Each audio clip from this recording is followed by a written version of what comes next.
To be perfectly honest, I actually enjoy making the revisited reviews a lot more than the initial review, for the single reason that I don't have to go into all the little details but can just focus on what I think is important. And if someone wants to know a little bit more, I can just refer him to the full review. And that makes it so much easier for me to actually talk about what I'm enjoying here, but also going into what maybe isn't that great. But in the case of the Sony Xperia X Compact, it is pretty much entirely super positive, because I actually did not expect one thing.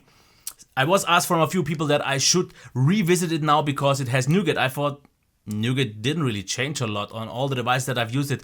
Here, it actually did. And that's why I want to get into that. Okay, just to cover the design and build real quick. Yes, it did scratch up a little bit over time because this is a review unit that has been handled quite a lot, I guess. But I still think the in-hand feel of this device is amazing. Yes, it is just plastic and it's quite a bulky, like boxy device, quite thick. But it feels so great in the hand, especially with the smooth plastic here and the rounded curves everywhere. I just can't get over the fact how great this feels, even though it is a chunky one. But that makes it actually quite easy to use and I still love it. It is flush. It's boxy, but I don't care. The fingerprint reader, actually, I don't know why or how they managed that, but feels even better now because you just press and it unlocks pretty much every time. Super reliable. Makes it pretty much one of the best fingerprint readers now with a great position, because I always liked this position so much.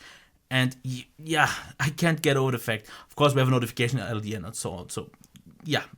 Design and build really great for this little device. Now about the display, I don't know how they do this, and you won't definitely see this over the camera, but we have a little bit of some kind of radioactive colors, but in a pleasant way. So it's maybe not 100% accurate or natural, but it is so amazingly nicely done, because usually I still in my mind a little bit think, yeah, it's just 720p, it won't be that great, but this one is so high quality, so sharp, so great in terms of viewing angles. Especially the IPS glow is super minimal, way less than on many other phones. The maximum brightness is great, and the calibration, even though maybe not natural, feels just so great. Like I said, the colors like the reds maybe seem a little bit over the top, but wow, is this a great display. Now about the speaker here.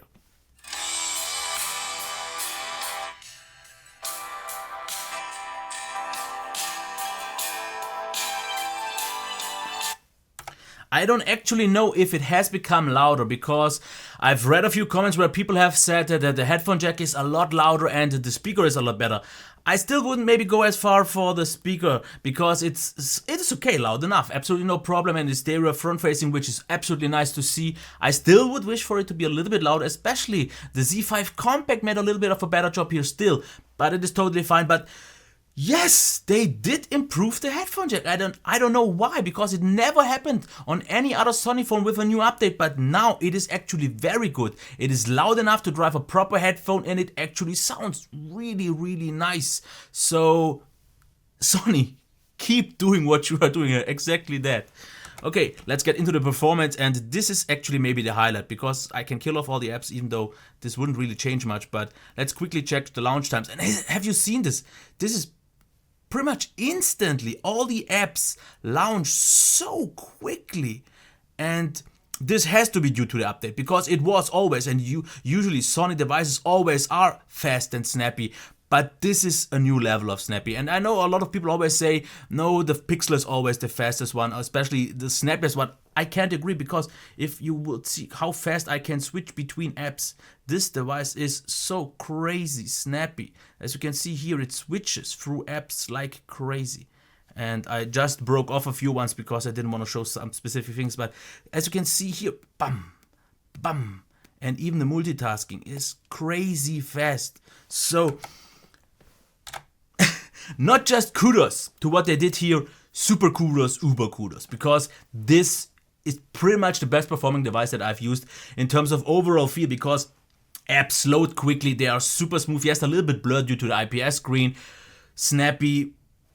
The RAM's still fine, RAM management, absolutely no problem, but it performs just great.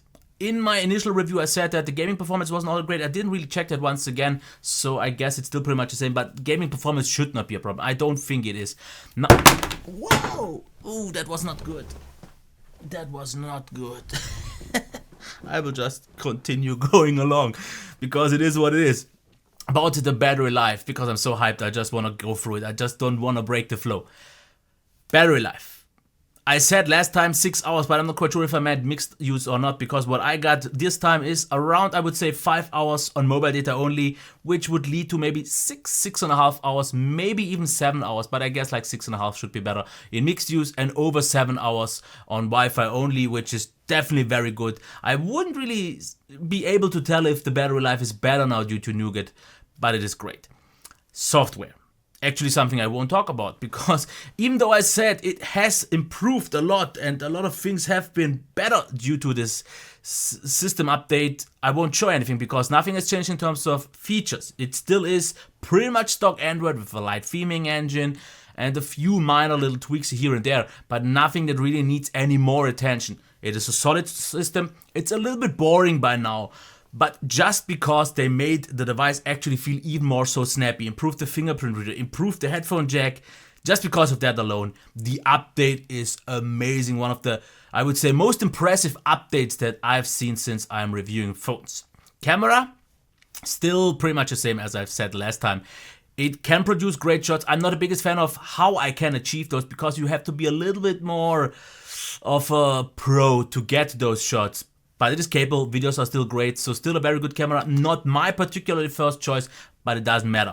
So in revisited reviews, I don't really go through pros and cons, but just real quick to sum up the main qualities. Build and design, I love it. Even though it's a little bit chunky, it feels great in the hand. The one-hand usability is one of a kind, and I can actually still type on it quite fast, which I can't do on some other smaller phones. So great. Display, superb. Just 720p. But despite that, and actually with that, super nice and sharp, of course not crazy with a high pixel density, but beautifully high quality calibrated. Wow, speechless.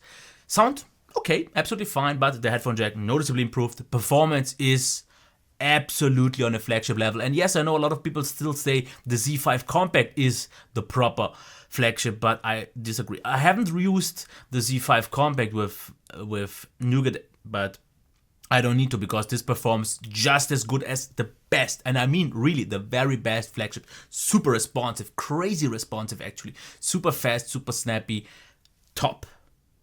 I don't really know how the Z5 Compact do anything better, and I just like this one more in terms of design. Battery life is really good, if not even great.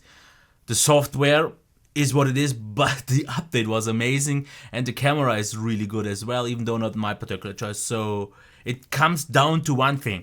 This is the freaking best compact phone you can get on the Android market. I won't really compare it to an iPhone since I never reviewed one. And I know a lot of people have been asking for that, if you want to know how this one compares to the Samsung Galaxy A3 2017, I will make a detailed review. But of course, since you are seeing this already now, it is the clear winner, which was actually not the case before I got it, because I used the Samsung Galaxy A3 2017 for 3 days and I was super hyped about it, liked it so much, and I thought it would be the proper time to compare those two and give this a revisit. But I thought since I was still waiting on it to get it here, because I just got it like 3 days after the Samsung, I thought there is no chance that this one can compete, because even back then I liked this phone a lot, but the Samsung is so great.